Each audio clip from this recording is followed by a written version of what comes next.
You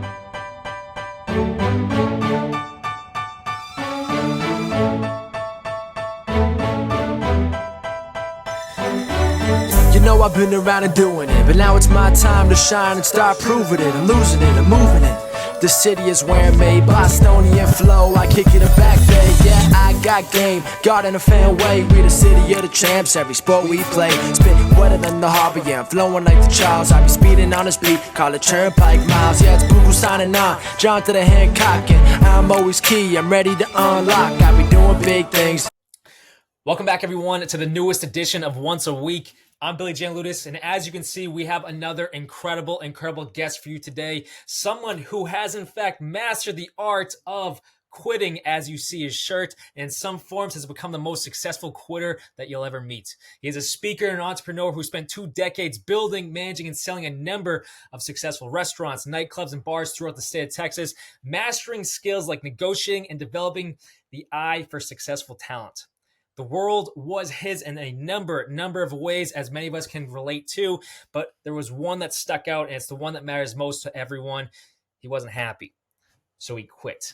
And his story grew and developed even more to where he is helping audiences and people in a so much deeper way. So today we bring that to you now so you can take something from it, run with it in your own story. Everyone, I give you the incredible speaker, Lloyd Banks. Lloyd, I thank you so much for being here, and I can't wait to step into it with you.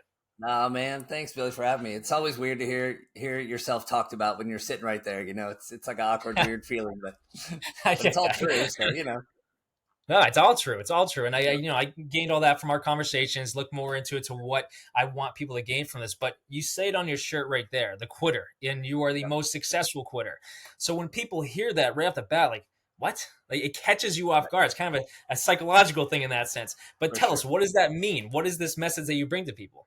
Well, it's one of those things, like from the time we're young, we're always told to never quit, like some of us have had those dads or granddads, mom, whatever, coach, whatever it was like, you can't quit, and like, you feel awful. You feel like you're a loser. You should feel like a loser if you quit, like winners never quit, quitters never win. But I feel like quitting is all about perspective and it just, I guess one of the best ways I like to say it is that, like what if, Vince Lombardi said winners never quit and quitters never win. But what if that was his opening line at an AA meeting? It's about context. And so I don't tell people, rarely ever do I tell people to go quit their jobs. In fact, the only time I ever say that is maybe on like a one-to-one coaching session when I've just heard somebody say it too many times how miserable they are because of their job. But most of the time it's not their jobs. Most of the time it's a bad behavior or a toxic relationship, or just it's something in their life that's holding them back that they need to quit. And too many people look at quitting as such a negative thing, and it's not a negative thing. Like I like to say that quit is not a 4-letter word.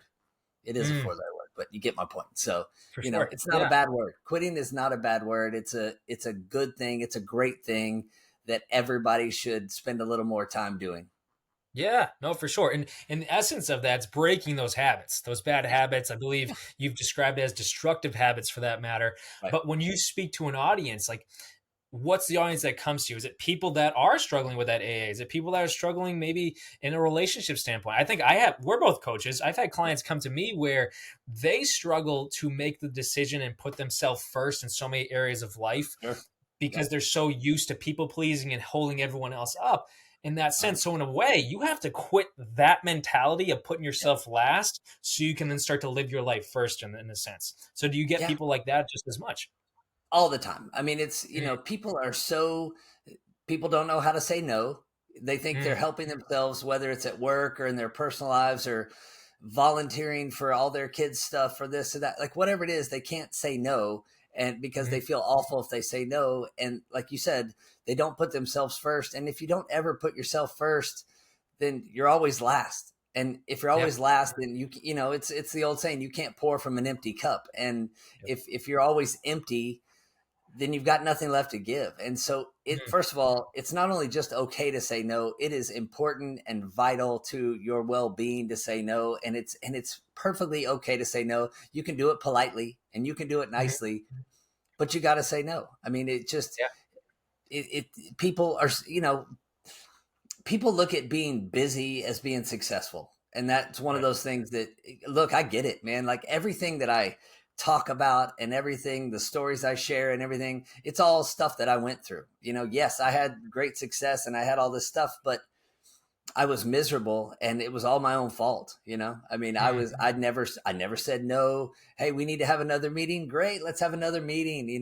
like just hours and hours of the day. And then you wonder after a few weeks, months, years, why you're so miserable. And then you just look back, and it doesn't take long to look back and figure out like, oh, I did that all to myself just because of a simple thing that I didn't say no. Right. And no's a great habit to build, because once you say it once, you start getting good at it. You get confidence, right? Oh my gosh. And that's a great thing. And it's okay to be great at saying no. I mean, it's fine. It is fine. Yeah. And look, you don't want to let people down. You don't want to let your friends down, your family down, that kind of stuff. So, sometimes maybe it's harder to say no to certain things, but again, you only know it yourself. I mean, you only know your schedule, your calendar, you know what your whole look is like every day. So you're the only one who can answer, should I say no to this? Should I not? But it's just so important. It's so important to say no. For sure. I get that. Yeah. There's one thing that I bring. It's a very similar message to my audiences and clients. And you mentioned it just in a sense of you can't pour from an empty cup. Yeah. I always tell everyone, which kind of catches people off guard, you have to be a little selfish to be selfless, because you need to, right? You have to put yourself first in a way. So in this essence of becoming a quitter, in a sense, being able to quit the negative habits, the destructive habits, whatever it is for people listening right now, you have to gain in self-awareness to be able to realize, what am I pouring my energy into, and is it hurting me? Right. It doesn't have to be necessarily, alcohol or drugs, something like that. It could be literally, you are such a great person, too nice of a person. Yes. Notice, too nice of a person. Yes. And you're pouring and pouring and pouring, as you said, from that cup. But if you aren't self-aware to realize, why am I so drained? And you did all this for everyone else, but you're last on a list. You got to be able to quit that habit. Yeah. And that's something that I think is so empowering by your messages, because it makes people look at themselves in a deeper way, but it makes them realize, like, what are my routines and habits that we all overlook?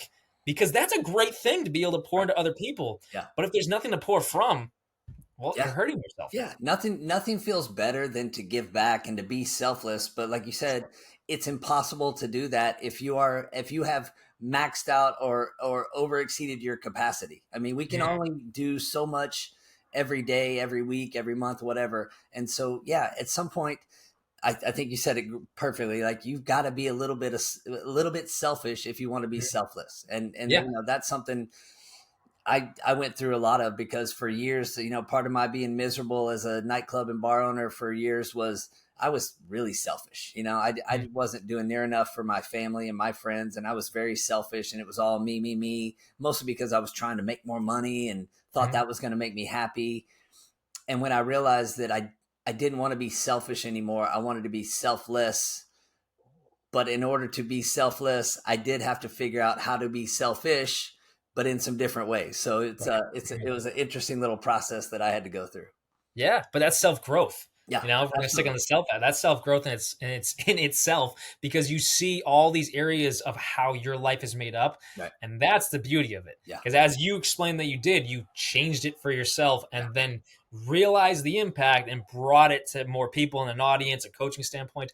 And that's the message of you. Right. By teaching people, you have more power in your decisions, more power in your habits, more power in your routines.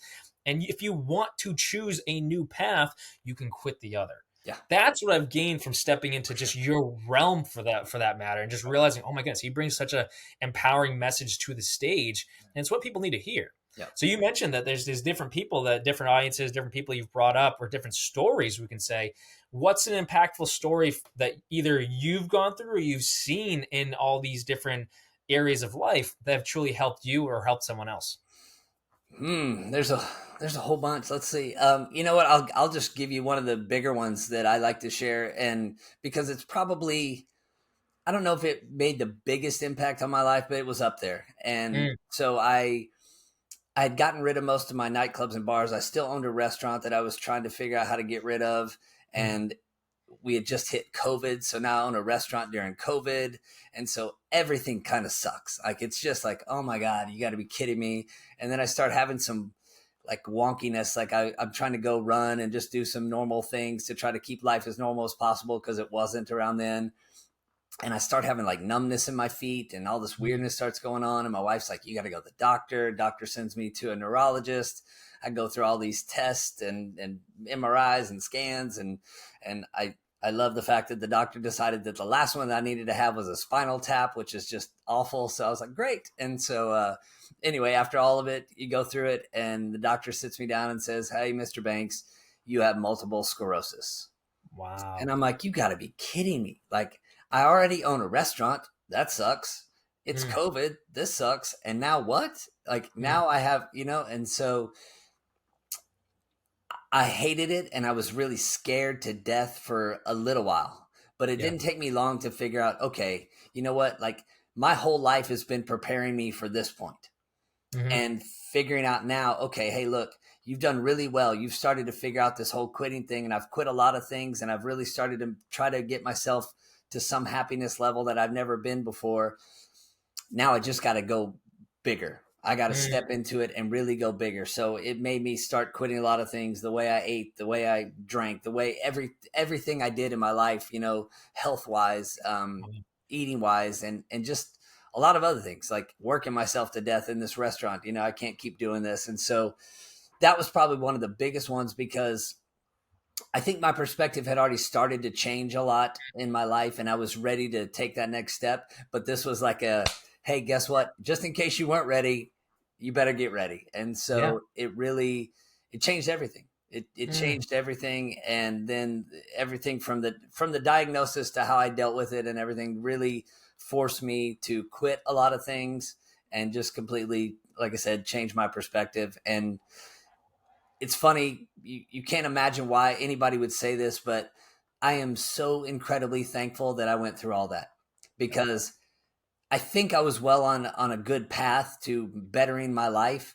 But I'll be honest, if the MS diagnosis had not happened, I am not sure that I would have. Well, one, I know I wouldn't have experienced some of the things that I experienced with my treatment and some of the other things that I went through that were an absolute pleasure, things that I'll never forget in my life. And it's weird to say pleasure in chemotherapy or anything, but it's weird how it happens. And so, had I not been through that, I definitely would not be the man that's sitting here today, that I feel like is in a really, really good place in his life.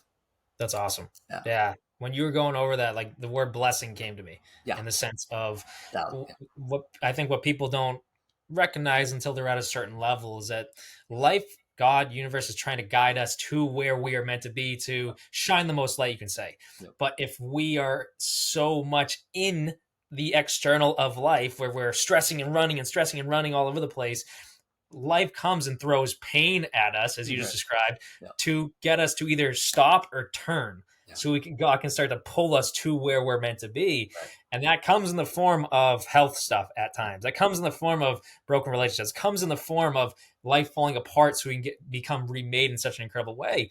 But that came to me in the sense of you telling your story, a blessing, because look where it's led you. And just the blessing of being able to quit, to let go of those stressors of, yes, the restaurants, nightclubs, just how life was going. You mentioned the diet, the drinking, the whole 9 yards, of just trying to maybe at that time cope with these stressors of the external.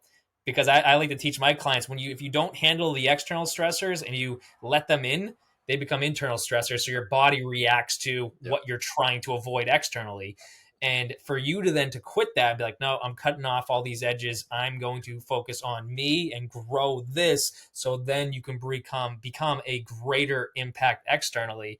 That's incredible. I love that, Lloyd. Like, talk about a story. It's true. Like, I never thought, it's funny because I've had people fight me on that when I've told them, like, I'll be honest, I've used the word blessed, that like I was actually blessed to get that diagnosis. And they're like, why would you say something like that? Like, you've been through this now and that. And like, why would you ever call that a blessing? And I'm like, because I would have never got to where I am. I don't think I would have ever got to where I am today without it, and it led me, like, I got to walk through some beautiful moments. I mean, like, it just, there's just there's things along the way that, I'll give you the quick version. So I decided to go get this treatment in Mexico because, Okay. I won't go down the rabbit hole of like, hey, medical stuff in the US and insurance, blah, blah, blah. That's a whole nother, episode. So I decided to go have this treatment called HSCT, in Mexico.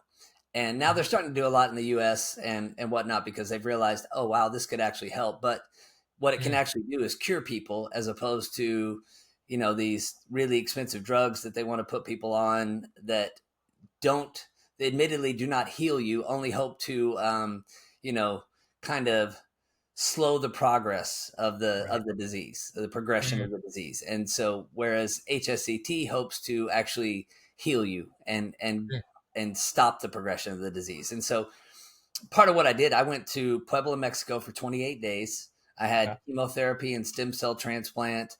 The people there were lovely. They were wonderful. I met friends from all over the world that were there, that we still talk all the day. We've got a WhatsApp group and we still talk quite a bit. And, I probably one of the things that I find the loveliest about it is my oldest daughter went with me as my caretaker.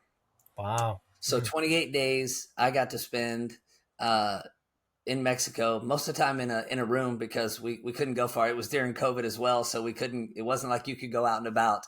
And so, it was 28 days. First of all, just for her to be so incredibly selfless to volunteer to go as my caretaker was like I mean, I must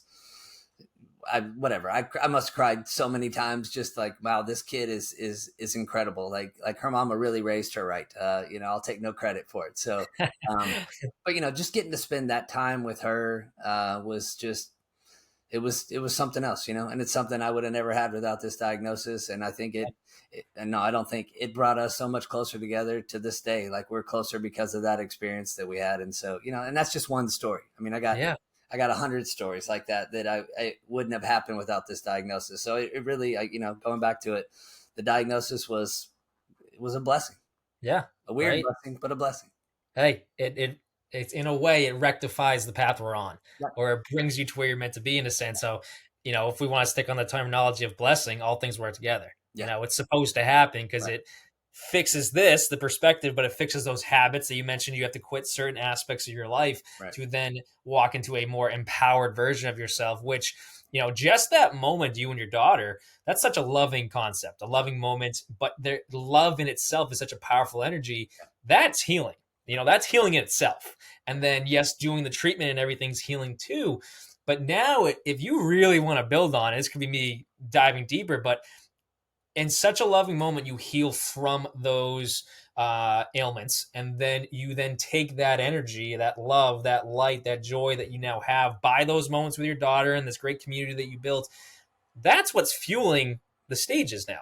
Right. That's 100% what's fueling you on stage, be able to then shine that light and love to others, helping them change and quit areas that they might need to quit to maybe experience the same love that you have or even greater.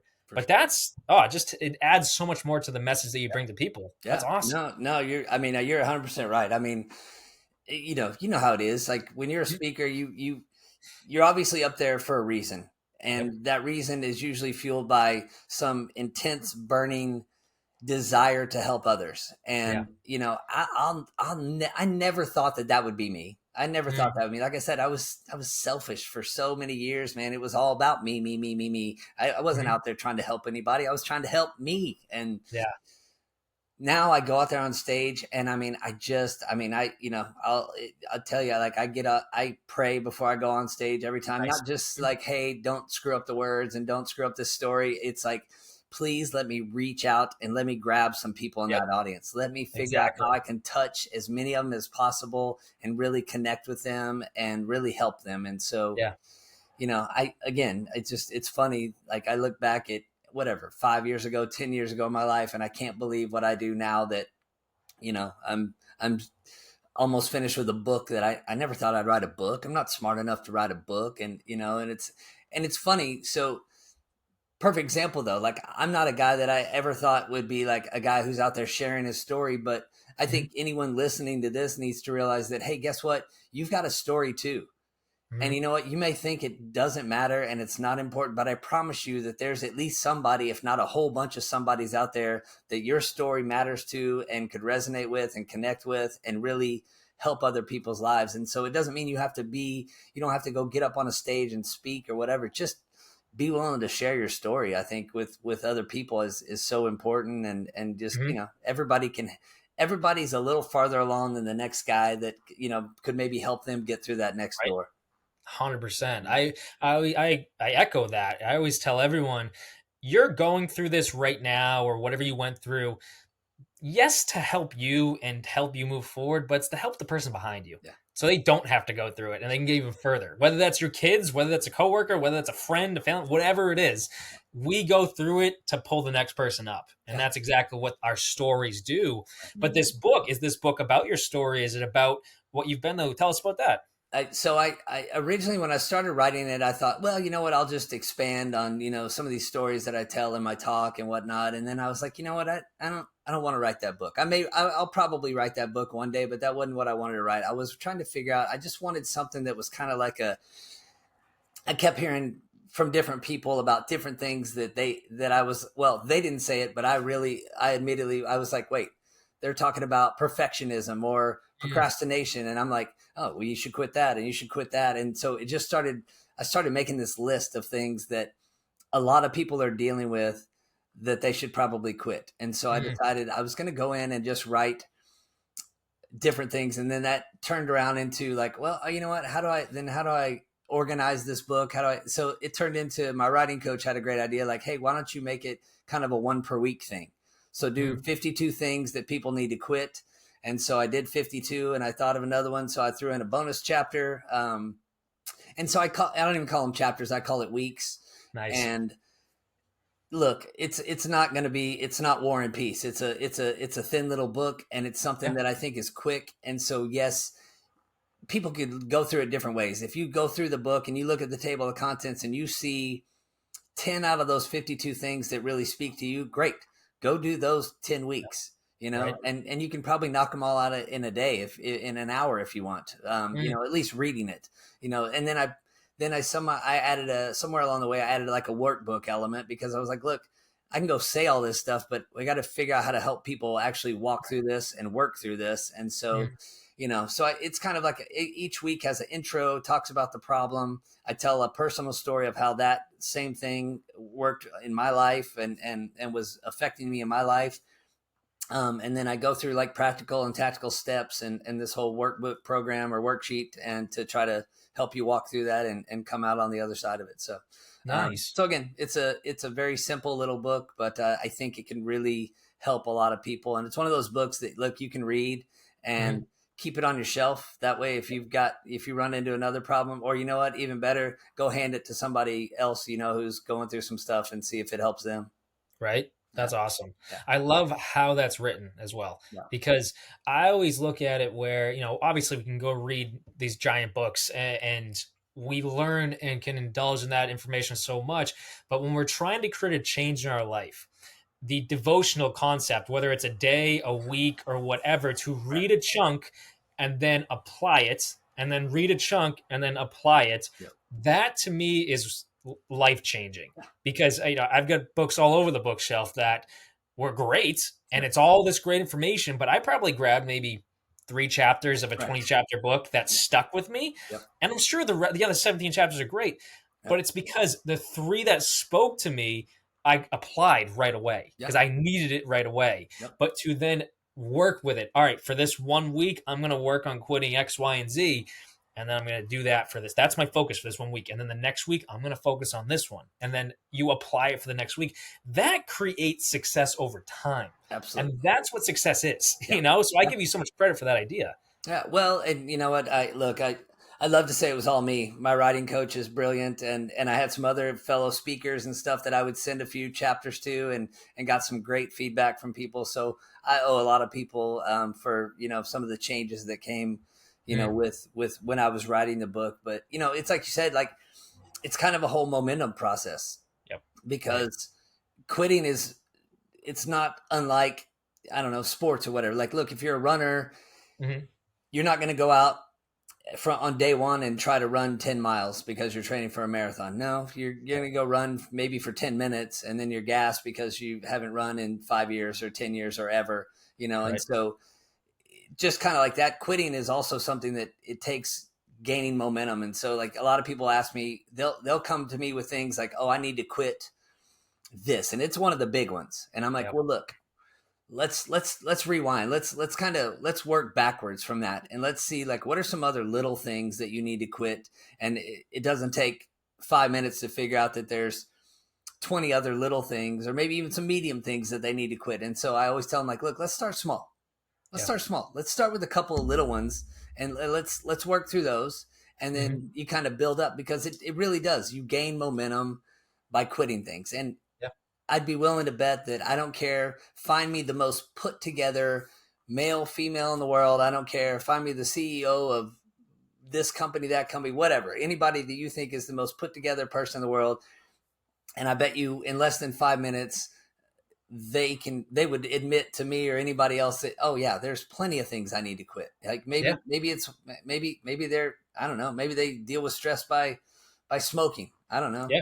Maybe they just watch too much Netflix. Maybe, whatever. Maybe it's social media, like whatever. I guarantee you there's some things that they know that they need to quit, slow down on what in their life. And so again, it's just about building momentum. Don't try to come out of the gates firing like, all right, hey, I'm going to quit this today. And it's the big thing. Like, and some people try to do it on their own because they don't want to admit that they could use some help. And, and I tell everybody, I don't care how committed you are to it. Like you need to find a support group, and it doesn't necessarily have to be a support group.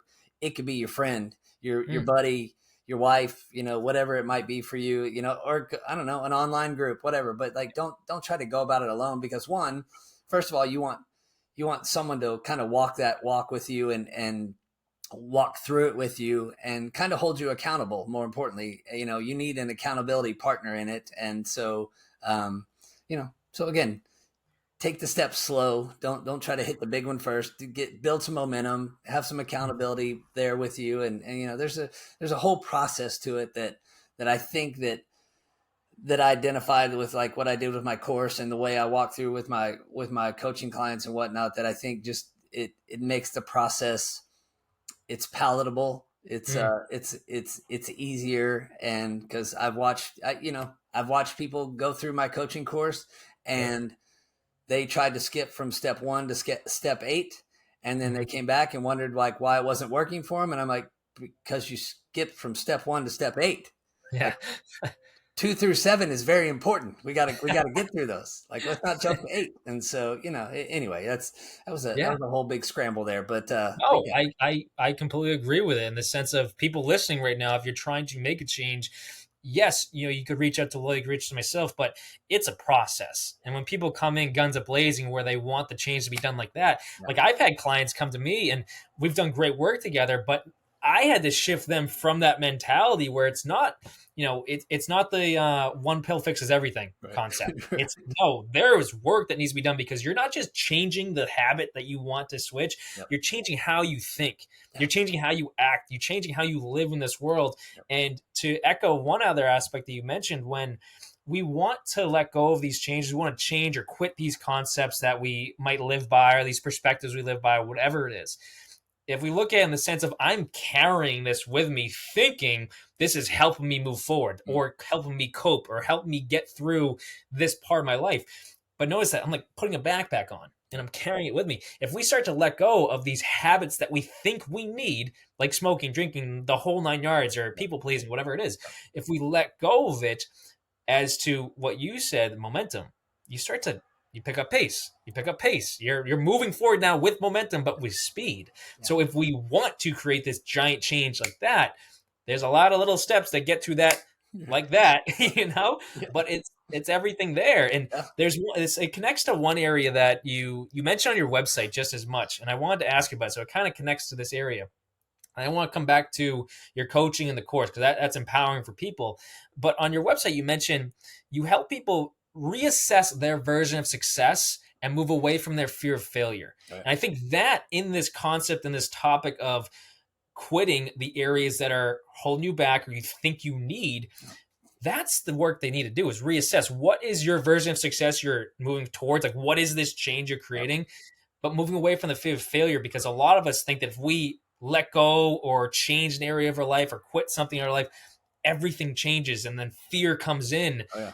Fear of failure, yes, but fear itself preventing us from, I don't know what's going to happen if I stop smoking. I don't know what's going to happen if I stop drinking, because I've been doing it for so long. Right. So when you step into coaching or speaking to an audience, either maybe yourself too, what did you have to go through to reassess that success version, but then move away from fear of failure? Like, what happens when people come to you with that concept? Yeah. It's funny because, and I think I talk about it in the book, if I recall. I do talk about fear of failure, but I also talk about fear of success, because I had both. I went through both of them, because I mean, the fear of failure one was obvious to me, but I was also fearful of success. And so, trying to deal with both of them, at the end of the day, it all revolves around change. And, change scares the crap out of everyone. Change used to scare the crap out of me. Now I embrace it, probably a little too much sometimes. I'm like, what? We're changing that? All right, let's try it, And so, but I get why change scares people. Sure. Change can be scary. A lot of times it is. It's really scary. We've spent, I don't know, a year, 10 years, 40 years doing the same thing over and over, thinking the same ways.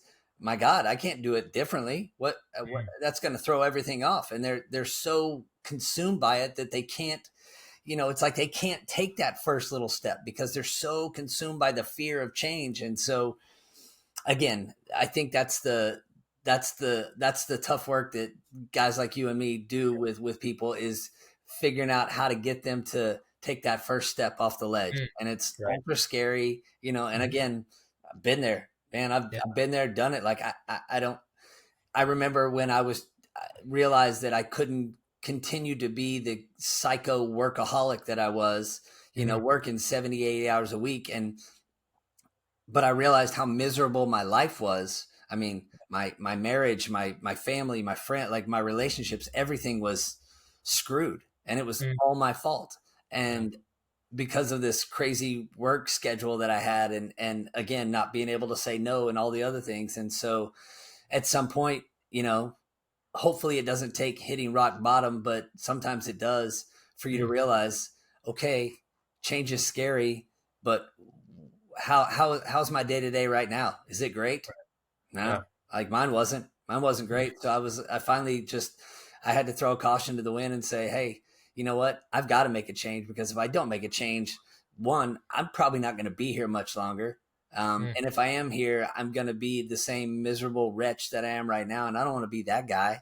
I know God built me for more than this. And so, it was taking one small step. And then again, like we talked about, just gaining momentum. Like, okay, you know what? I made a little change there, and it didn't kill me. And you know what? It kind of actually made me happier, made me better. And so then you do the next one and the next one, and then you can start tackling some bigger ones. And, but change is frightening and scary. And, that's why, again, I always point to people like, hey, if you don't want to work with me, I don't care. Call Billy, call somebody and get them to walk you through it. Go to your church, or go somewhere that you can have some people and a support system to help you walk through it, because it's hard, it's not easy, and it's scary. Exactly. I think everyone has a concept in their mind. I know, like, I won't speak for everyone, but at least growing up the way I did, men definitely have a do-it-ourselves mentality. For sure. And when we're trying to create a change or quit an area of our life that we've lived for so long, or step out of our comfort zone, you can put the mask on that you're strong enough to handle it. And I give anyone listening 100% credit. I guarantee you can get through it. Yeah. But to have the camaraderie, to have people with you, to have a friend with you, a family member, someone that supports you and helps you the steps of the way, could be a coach, could be someone else. That someone walks that path with you. And that could be a spiritual thing too, for people listening. Like, someone is always walking the path with you, but to then take the steps, it can be frightening at first, but then when you start to build momentum, as Lloyd has echoed to us, you start to realize, like, okay, I like this. And your new habit, the one you quit earlier, has now become, I enjoy taking these steps forward because I'm seeing my life change. I'm seeing others' life changes Yeah. because I am no longer letting fear hold me back. Yep. I'm embracing it and realizing it's leading me to my success. Yeah. That's empowering. Yeah. Because, and I'm sure you have your version of this too, but, one of the things I love to do with people is, one of the first questions I ever ask a coaching client is I'll ask them, like, are you happy? Mm-hmm. And then usually I just like to be quiet and let them sit there and figure out if they're happy, because they'll talk a lot. And then you see them kind of like switch gears a couple times, like, well, yeah, I'm happy. Well, I don't know, maybe I'm not happy. But are you happy? And so if they can explain it and they can really justify it, then great. Maybe we don't need to be here. But you know what? Most of the time there's some stuff. And so identifying those things that are keeping them from being happy or finding their joy or success or whatever it is, just trying to identify those things, I think is pretty much step one. Yeah. And then I love to do the thing where it's like, look, let's look at this a couple different ways. Like, let's say you've got this habit X that you want to quit. Okay. Mm-hmm. Well, let's look at your life a year from now and you've quit that habit. Like, what does your life look like a year from now, 3 years from now, 5 years from now? What does it look like if you quit? And maybe more importantly, what does it look like if you don't quit it? Yeah. So let's look at the sunny side of it for sure, because I want you to have that as your hope and your vision and your goals, but what if you don't, because sometimes they're convinced that, like, well, it's not that big a deal. I can get through it. I can work through that. I can get past it. Well, maybe you can. But again, let's look at it 6 months from now, a year from now. Like, what if you don't quit it? What does it look like? And so it's funny how sometimes if you can just get people to actually really close their eyes and envision their life with or without those certain things, and then really get them to hold on to that. And then I love, if I can get them to speak some words that I can write down and say, okay, I'm gonna use those for you and maybe even against you a little bit, because I want to get you to that vision that you had, of that lovely vision that you had of you a year from now or 2 years from now, whatever it is, that's where we're going to get, and so anyway, I don't know. That's one of my favorite things is to get people to that spot where they can admit where they want to get and what's holding them back. And then be able to, a few weeks, months later, be able to check in with those people and find out that they've gotten exactly where they want to be, or they're right there on that path to where they want to be. I mean, nothing is more, gives me more juice and joy in the world. Like, oh my gosh, like, if I don't do anything else the rest of this week or month, man, I helped so-and-so over there and I feel great about it. Exactly. The joy that comes from being able to help someone in that incredible way, it's awesome. Yeah. And I love that. I love that process for people listening, because every single person listening, watching this right now, for myself, for Lloyd, we all have a vision of what we want our life to be like, what we want to achieve, whatever the dream, the goal is. Where we are right now and where we want to be, we have to bridge the gap to get there.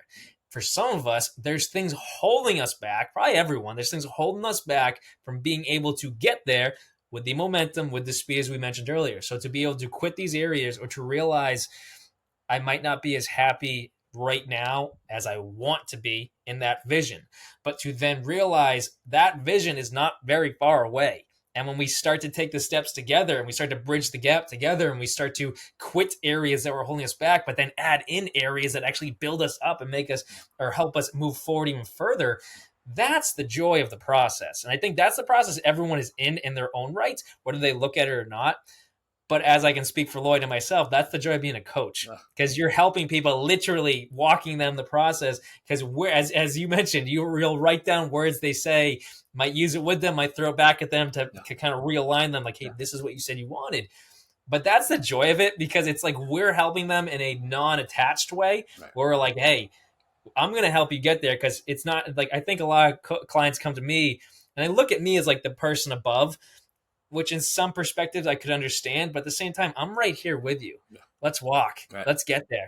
And like, yes, I might have more knowledge to the situation because I studied it or whatever it is, but that's meant to help you elevate even higher to become who you want to be, to achieve that vision that you claim you want or claim you desire. And that's the goal of life, to move forward on those heart's desires, to then make it greater for everyone else, greater for yourself, your family, friends, whatever it is. So, Lloyd, I echo everything you just mentioned with the coaching, but now let's bring it back right now. You mentioned to me prior to even recording, you mentioned at one time in this interview, there's a course. Yeah. There's a course that you have that people can then step into, and there's also a worksheet that people can, listening right now, go fill out to help them and even connect with you. Yep. Tell us a little bit about that before we kind of round everything out. Yeah, for sure. So yeah, somewhere along the way after I started speaking, then I started coaching, and then I realized that,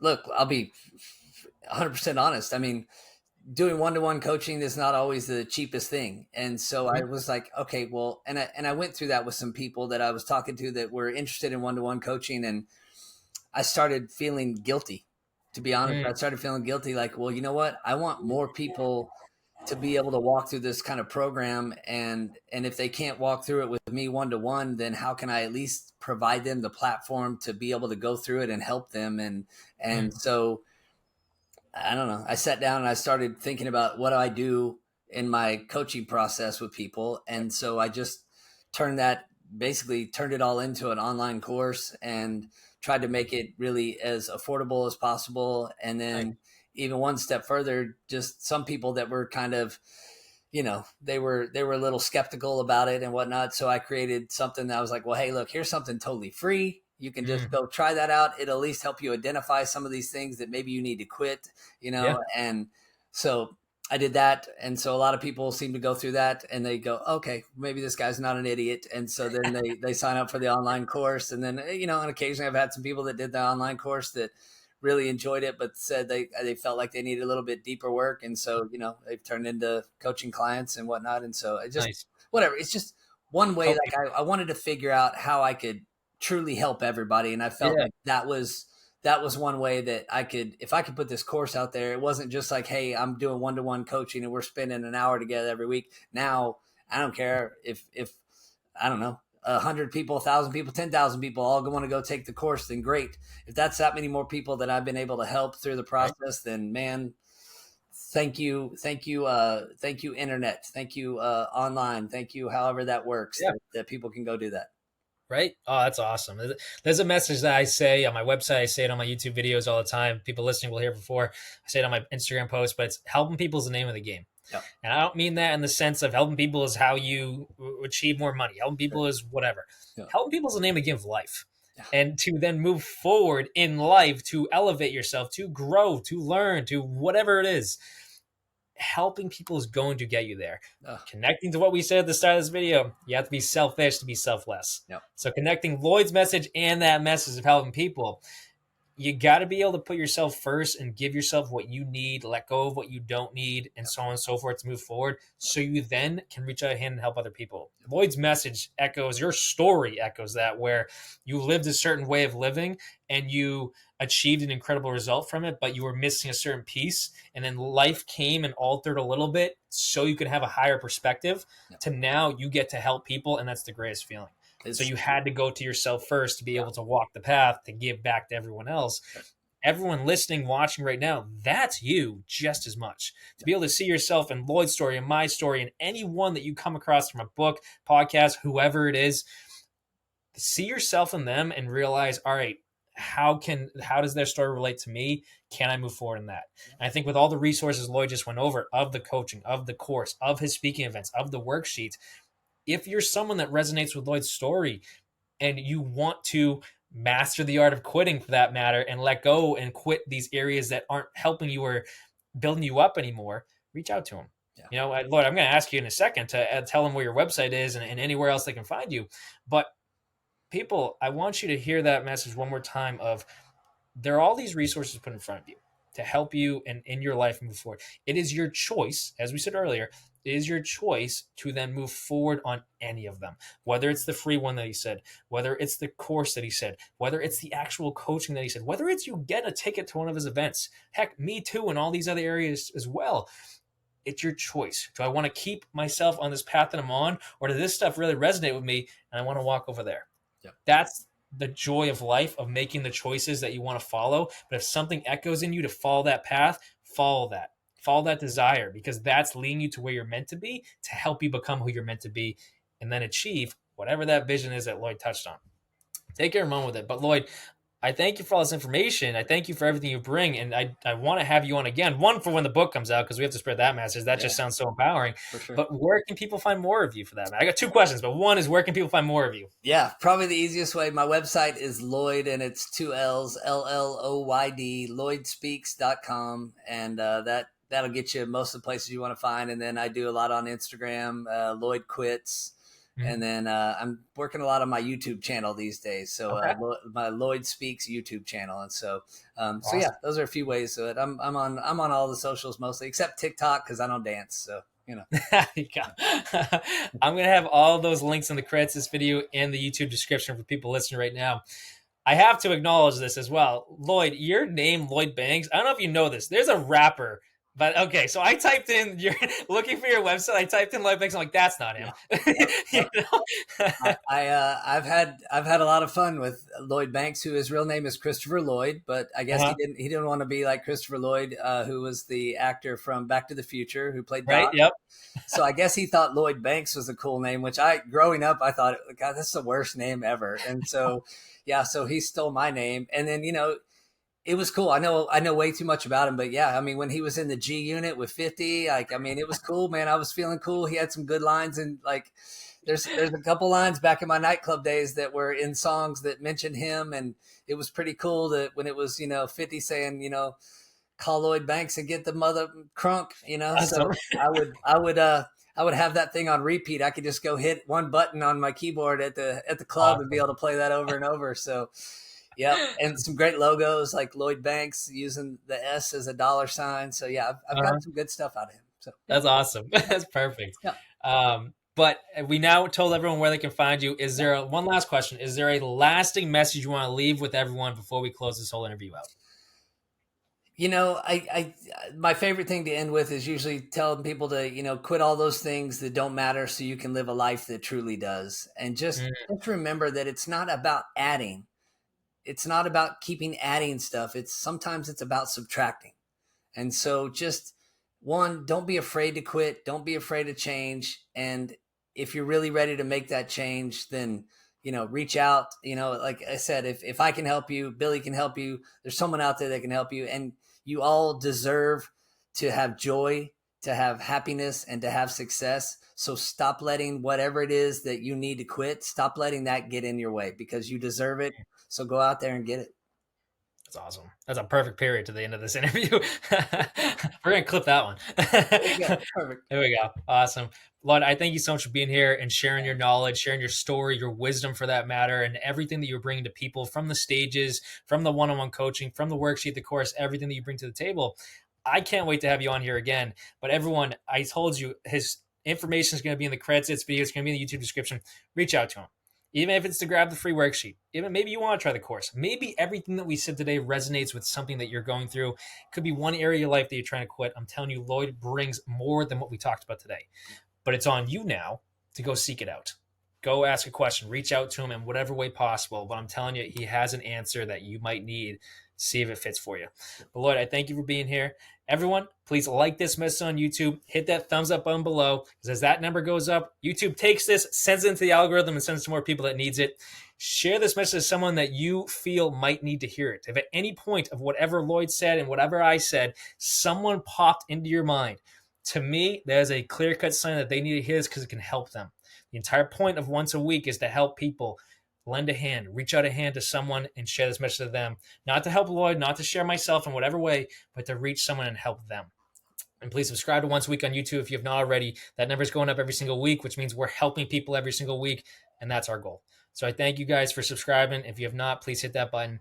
And if you're in need of a coach, as much as we just went over a lot of Lloyd stuff, head to billygLifeCoaching.com. You can have a free call with me. I'm right there for you to dive into areas that we either discussed today or discuss on different interviews, or just areas that you want to grow in yourself. Head there, guys. I'm going to be right there for you.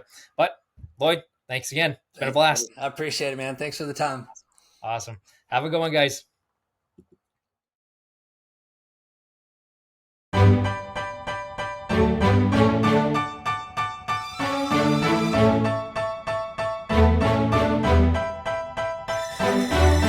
you know I've been around and doing it, but now it's my time to shine and start proving it. I'm losing it, I'm moving it. The city is where I'm made, Bostonian flow, I kick it a back day. Yeah, I got game, God in a fan way. We the city of the champs, every sport we play. Spit wetter than the harbor, yeah, I'm flowing like the Charles. I be speeding on this beat, call it Turnpike Miles. Yeah, it's Bugle signing on, John to the Hancock, and I'm always key, I'm ready to unlock.